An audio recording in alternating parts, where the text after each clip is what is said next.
Hello everyone, कैसे हैं आप सब लोग। आई होप सो आप सब बढ़िया होंगे भैया, और बढ़िया रहना ज़रूरी भी है क्योंकि भैया अभी हमारे इसी माह में अंत की तिथियों में हमारी पैट की परीक्षा है। और हम बात भी किस पे कर रहे हैं, अपने यूपी ट्रिपल एस की पैट की ही परीक्षा पर बात कर रहे हैं। जैसे कि हमने आपसे कहा था कि मैं इतिहास आपको लगातार आपके लिए लेकर आता रहूँगा, जिससे मैं आपकी ज़्यादा से ज़्यादा प्रैक्टिस करा पाऊँ आपके पेपर से पहले।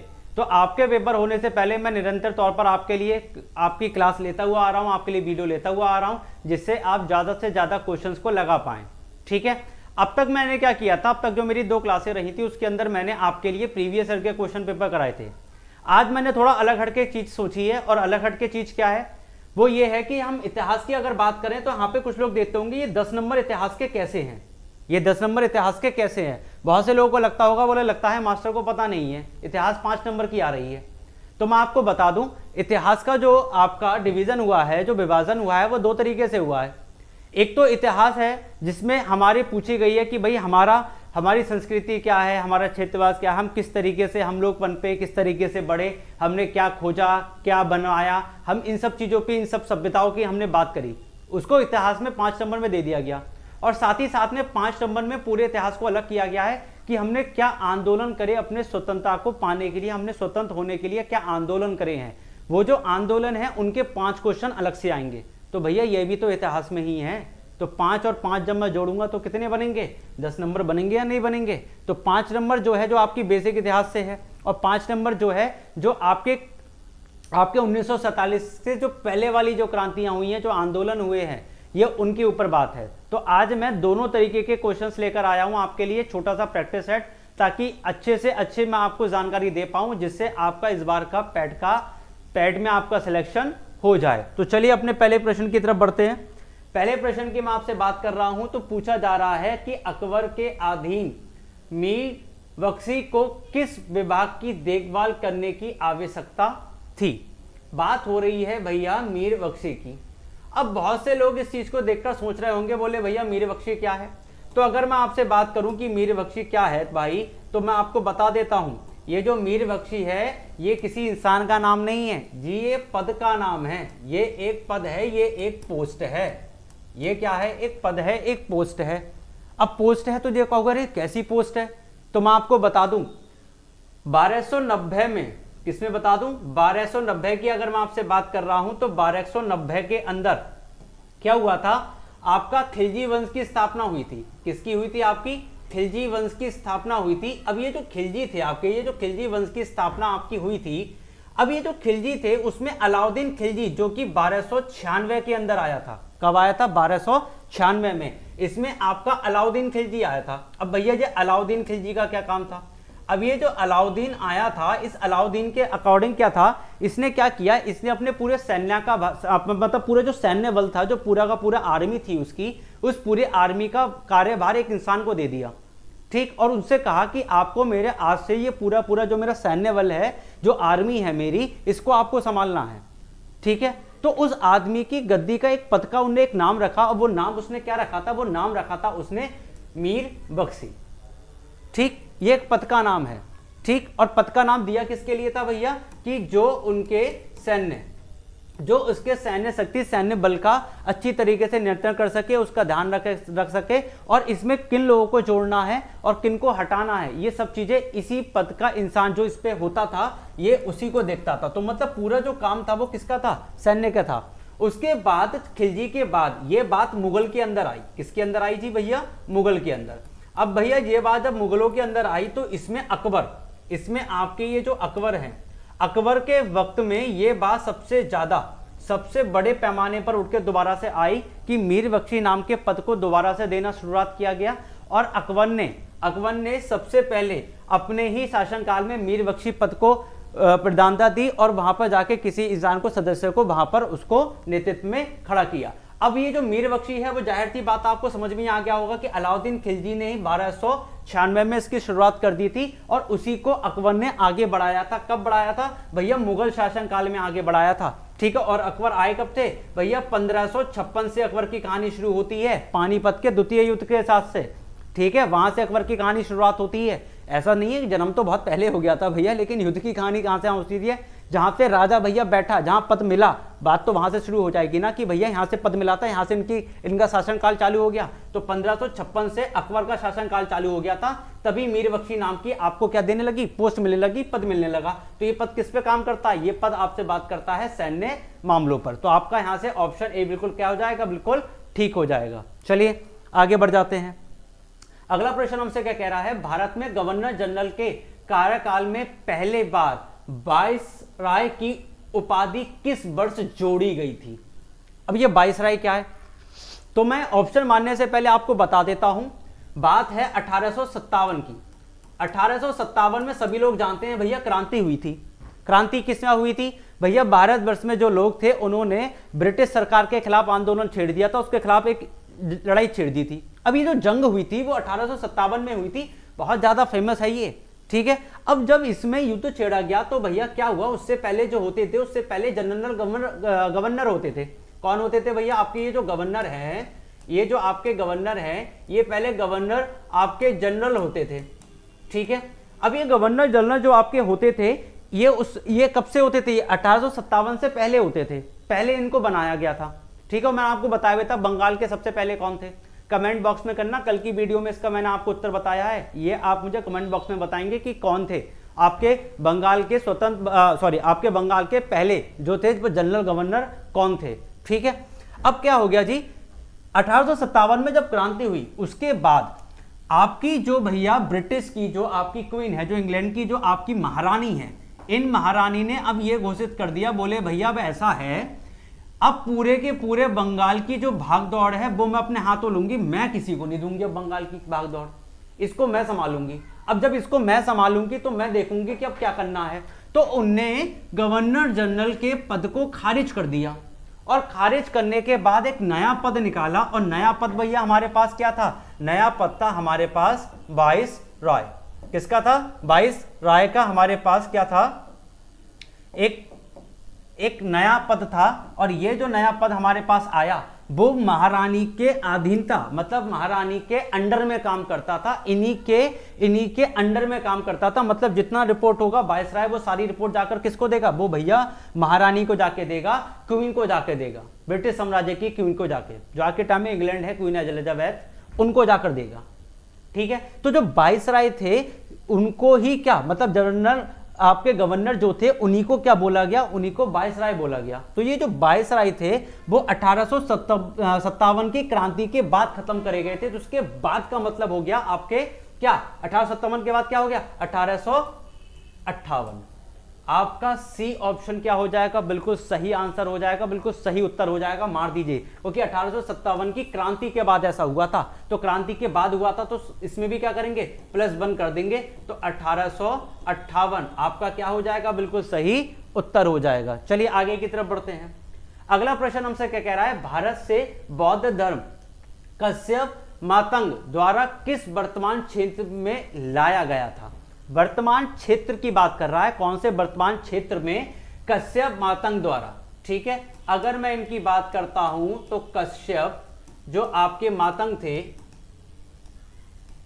ठीक है, ये आपके जो कश्यप मातंग थे भैया ये थे क्या, तो मैं आपको बता दूं, आपके सबसे पहली भैया सेंचुरी के अंदर, आपके पहले ईस्वी के अंदर की अब मैं आपसे बात कर रहा हूं, सबसे पहले भैया आपकी फर्स्ट सेंचुरी के अंदर ये जो कश्यप मातंग थे ये आपके मध्य एशिया के रहने वाले थे, मतलब मध्य भारत के आप कह सकते हैं, ये आपके मध्य भारत के रहने वाले एक मॉन्क थे।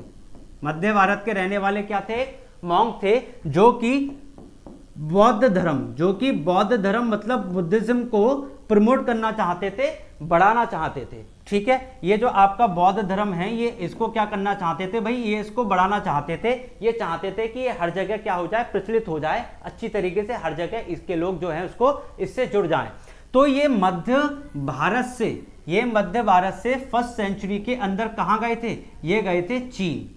कहां गए थे, चीन। और चीन में जाकर इनने बुद्धिज्म की शुरुआत करी थी, मतलब बौद्ध धर्म की स्थापना की थी, और वहीं पर जाके इन्होंने बौद्ध धर्म को बढ़ाया था। तो ये जो थे ये आपके पहले मॉन्क थे। आप जानते होंगे भैया मॉन्क थे, ये जो कुंफू कराटे हैं जो चाइना वालों के हैं, ठीक है, शाओलिन जो है वो सब कहाँ है भैया, भारत की देन है। ये जो मॉन्क थे ये वहां गए थे, उन्होंने जाकर वहां पे सब टैक्टिक्स वहां पे आके सिखाया था, सारी चीजें उन्होंने वहां पे आके सिखाया था। ठीक है, तो ये कहां गए थे, ये आपके मध्य भारत से फर्स्ट सेंचुरी में कहां गए थे, चीन गए थे। तो भैया ऑप्शन में देख लो, चीन है, चीन है। तो भैया आपका उत्तर क्या हो जाएगा, आपका उत्तर हो जाएगा पहला बिल्कुल सही हो जाएगा। ये रहा भैया कि क्यों हो जाएगा, क्यों का उत्तर मैं आपको दे रहा हूं। ठीक है, और ये आपके लिए सबसे ज्यादा महत्वपूर्ण है, क्योंकि इस क्यों में आपके एक आध क्वेश्चन और बन जाएगा, ये मुझे पता है। ठीक है, ये तो क्वेश्चन है ही है, यहां पर भी एक क्वेश्चन बनने की पूरी पूरी उम्मीद है। तो भाई इस पर भी फोकस करते हुए चलिए। ठीक है, ठीक मेरे दोस्तों, भैया इस पर भी फोकस करो आप सब लोग। अगला पूछ रहा है, सिंधु सभ्यता हड़प्पा सभ्यता का समय क्या था। अरे सबसे पहली कक्षा, सबसे पहली वीडियो उसी पर बनाई थी मैंने। अब ये मत कहना हमें नहीं पता, तो भाई बात देखो खराब हो जाएगी। अब ये मत कहना कि हमें नहीं पता है। चलो मैं, अगर नहीं है, थोड़ा भूल गए हो तो मैं आपको बता देता हूं। देखो अगर मैं सभ्यता की बात करता हूं तो भैया 3300, ठीक है, ईसा पूर्व से लेकर बात हुई है ये 1300 ईसा पूर्व की। ठीक है, ये जो पूरी सभ्यता है, मतलब पूरी सभ्यता का मतलब पाकिस्तान, अफगानिस्तान, भारत, ठीक है, चाइना, हर जगह की मैं आपसे बात कर रहा हूं। जहां जहां पर ये सभ्यताओं से जुड़े जो हमारे दस्तावेज मिले हैं, जो हमारे लिए छोटी छोटी जनजातियां मिली हैं, इनके जो हमें घर मिले हैं, इनसे हमें जो अवशेष प्राप्त हुए हैं, ये जो सारी की सारी कहानी है वो 3300 ईसा पूर्व से लेकर 1300 ईसा पूर्व तक की है। मतलब 3300 से लेकर 1300 तक की।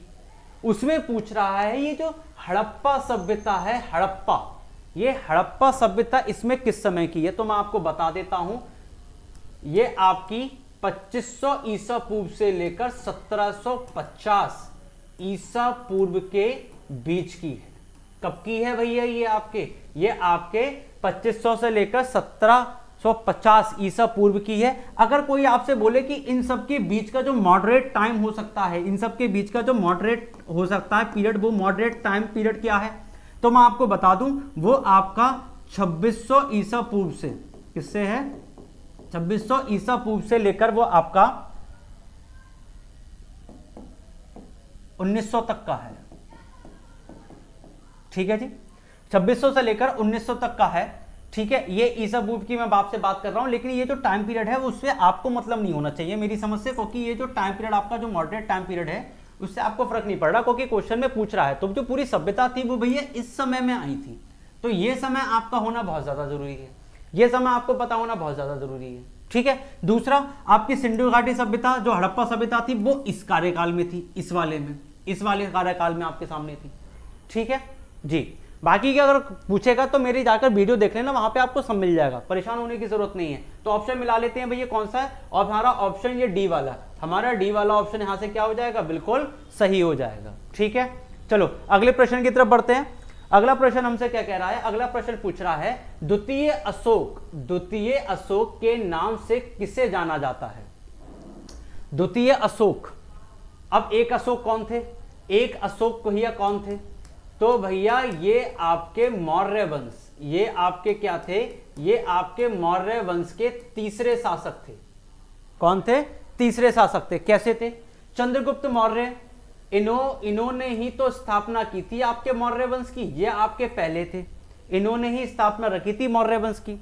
दूसरे थे इनके बेटे, कौन थे भैया इनके बेटे, बिंदुसार। दूसरे कौन थे इनके बेटे, इनके बेटे थे बिंदुसार, और बिंदुसार के बेटे कौन थे भैया, अशोक।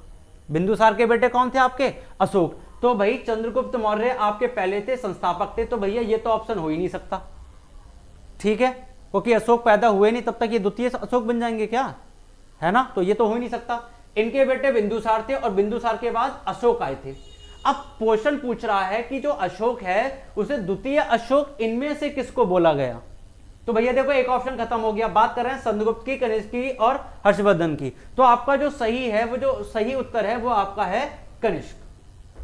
अब इनको क्यों कहा गया, इनको क्यों कहा गया, तो अगर मैं कनिष्क की बात कर रहा हूं आपसे, तो ये कुशांग जो वंश है आपका, ठीक है, तो कुशाना,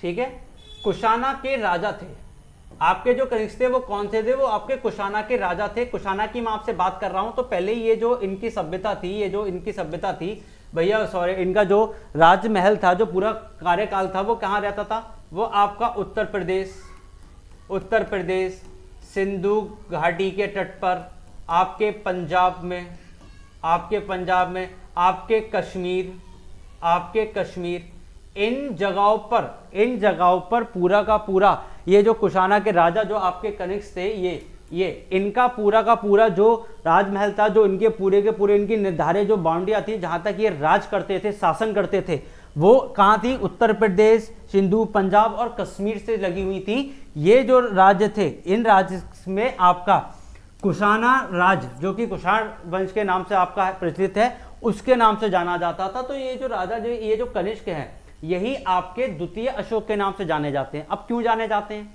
क्योंकि इनका जो सैन्य बल था, जो सोचने की जो क्षमता थी, जो इनका राजनीतिक जो इनके काम थे, वो जो कार्य थे, वो सारे के सारे किससे थे? वो अशोक की तरह थे।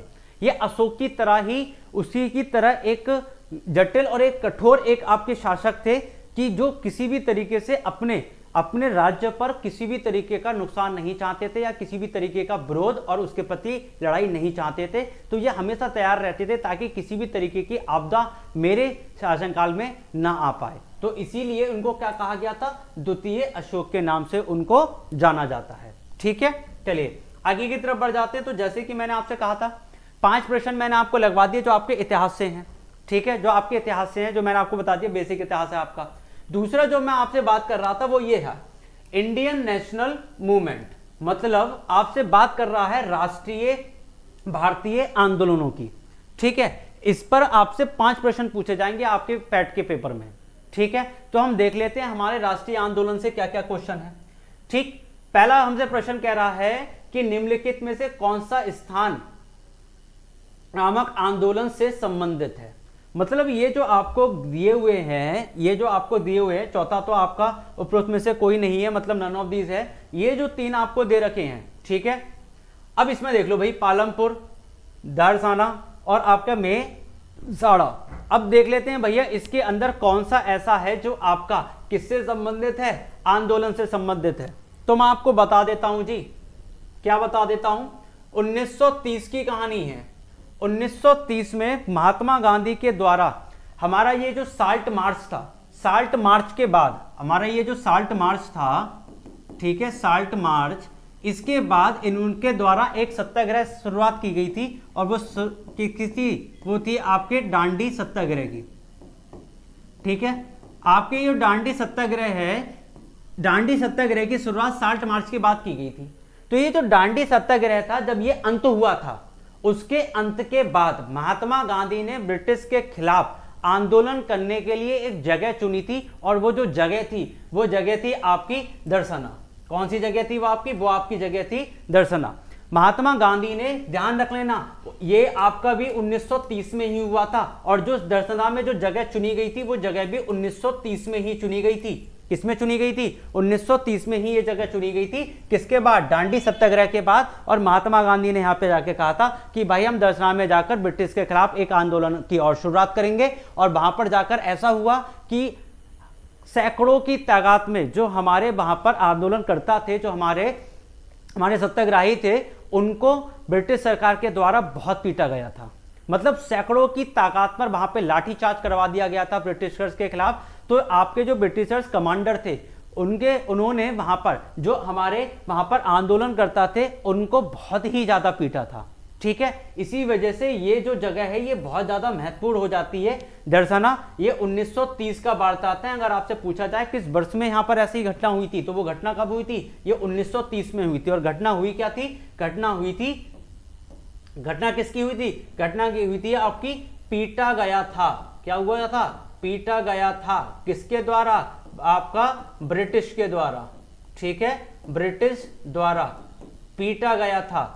ठीक है, किनको पीटा गया था? तो वहां पे जो आंदोलन करता थे उनको पीटा गया था ब्रिटिश द्वारा। तो ये जो घटना थी 1930 की थी, और जगह क्या थी? जगह थी आपकी दर्शना। चलिए जरा आगे की तरफ बढ़ जाते हैं। देखना चाहो तो भाई देख लो आप जरा, 1 मिनट। ठीक है, चलो आगे बढ़ जाएं जी। अगला प्रश्न हमसे क्या कह रहा है? अगला प्रश्न कह रहा है एक उल्लेखनीय समाचार पत्र संबद्ध प्रभाकर किसके द्वारा प्रकाशित किया गया था? संबद्ध प्रभाकर की बात कर रहा है, किसके द्वारा प्रकाशित किया गया था? देखो जी, कितने नाम भी आपके यहां पर है ना, जितने भी नाम हैं आपके यहां पर, ये सारे के सारे आपके भैया अखबार से, सारे के सारे ये आपके अखबार से जुड़े हुए हैं, सारे के सारे आपके अखबार से जुड़े हुए हैं। ठीक है, अब प्रश्न ये उठता है कि आपका ये जो आपका संवाद जो प्रभाकर है, संवाद जो प्रभाकर है वो इन चारों में से किसके साथ आपका जुड़ा हुआ है? तो मैं आपको बता देता हूं जी। आपके ये जो है फरदुनी जी मर्जवान, ये जो आपके हैं फरदुनी जी मर्जवान, ये किससे संबंधित है? तो मैं आपको बता देता हूं भैया, मुंबई, आपको मैं बता देता हूं मुंबई।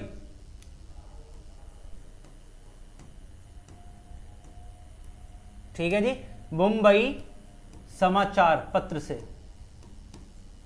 ठीक है, मुंबई में जो समाचार पत्र था उसकी जो शुरुआत करी थी वो किसने करी थी? वो आपकी फरदुनी मर्जवान ने की थी। और कब की थी भैया? ये जो बात थी वो तब हुई थी जब आपके भैया इसमें देखो ब्रिटिश के द्वारा जब आपके ये एक प्रकाशन पर जब रोक लगाने की बात चल रही थी, उसको रोका जा रहा था। तो जब आपकी जो ये प्रेस थी, उस प्रेस को जब रोकने का कार्य हो रहा था, लोग उसको नहीं पढ़ पा रहे थे, लोगों तक उनकी भाषा का समाचार पत्र नहीं पहुंच पा रहा था, उस वक्त में आपके फरदुनी मर्जवान ने मुंबई में समाचार पत्र की शुरुआत करी थी और वहां पर जाकर इसको बड़े नए पैमाने पर लेकर गए थे। जब प्रेस आपकी बंद हो गई थी उसके बाद इन्होंने एक नई शुरुआत के तौर पर मुंबई में इसको कार्य किया था। किसमें कार्य किया था? मुंबई में कार्य करा था। उसके बाद बात कर लेते हैं हम लोग जुगल किशोर शुक्ला की। तो इनकी मैं आपको बता दूं भैया, कलकत्ता नाम बहुत पूछता है भैया और सबसे ज्यादा महत्वपूर्ण है ये। कलकत्ता की मैं आपसे बात कर रहा हूं। कलकत्ता में सबसे पहला जो हिंदी समाचार पत्र है, सबसे पहला हिंदी समाचार जो आपका पत्र है, ठीक है, ये आपका जुगल किशोर शुक्ला के द्वारा स्थापित किया गया था। और वो क्या था? आपका उद्दंड मातृ। ये नाम भैया याद रख लो, बहुत पूछा जाता है कि हिंदी समाचार पत्र कलकत्ता का सबसे प्रथम अखबार कौन सा है? तो नाम क्या है उसका? उसका नाम है आपका उद्दंड मातृ। भैया ये नाम आप ध्यान रख लो। और इसके जो संस्थापक हैं वो कौन है? जुगल किशोर शुक्ला हैं। अगर मैं आपको बता दूं तो भैया यहाँ पर एक गैलरी बनी हुई है। गैलरी का मतलब ऐसे होता है ना पुस्तकालय, पढ़ाई वढ़ाई का, तो आपको पता है वहां पर एक म्यूजियम है इस तरीके का। और म्यूजियम में जो उनका नाम है कलकत्ता में भैया, वो जुगल किशोर शुक्ला के ही नाम पर रखा गया है। ठीक है, किसके नाम पर? जुगल किशोर शुक्ला के नाम पर ही रखा गया है भैया उनका नाम, क्योंकि ये भैया बहुत बड़ा नाम है। इन्होंने सबसे पहला हिंदी समाचार पत्र आपका प्रकाशित किया था। ठीक है, कहां किया था? तो कलकत्ता में किया था। कहां किया था?